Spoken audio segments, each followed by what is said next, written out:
Everything that she believed 3 years ago and 4 years ago is out the window. She's going to my philosophy now. In fact, I was going to send her a MAGA hat. She's gone to my philosophy. But if she ever got elected, she'd change it. And I'm going to tell you that I have traveled the world as Vice President of the United States, and world leaders are laughing at Donald Trump. I have talked with military leaders, some of whom worked with you, and they say you're a disgrace. Just to finish off, she doesn't have a plan. She copied Biden's plan, and it's like 4 sentences, like run, spot, run.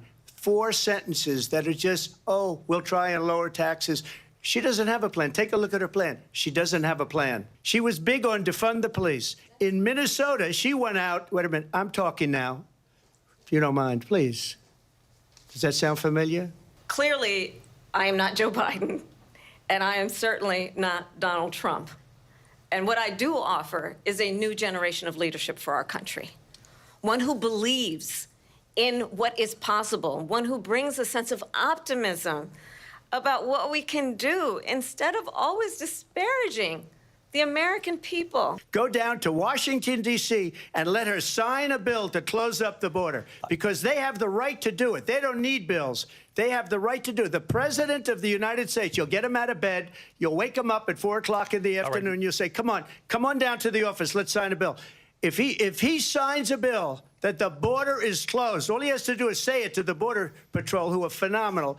If they do that, the border is closed. Understand why the European allies and our NATO allies are so thankful that you are no longer president, and that we understand the importance of the greatest military alliance the world has ever known, which is NATO, and what we have done to preserve the ability of Zelensky and the Ukrainians to fight for their independence. Otherwise, Putin would be sitting in Kyiv with his eyes on the rest of Europe, starting with Poland. And why don't you tell the 800,000 Polish Americans right here in Pennsylvania how quickly you would give up for the sake of favor and what you think is a friendship with what is known to be a dictator who would eat you for lunch.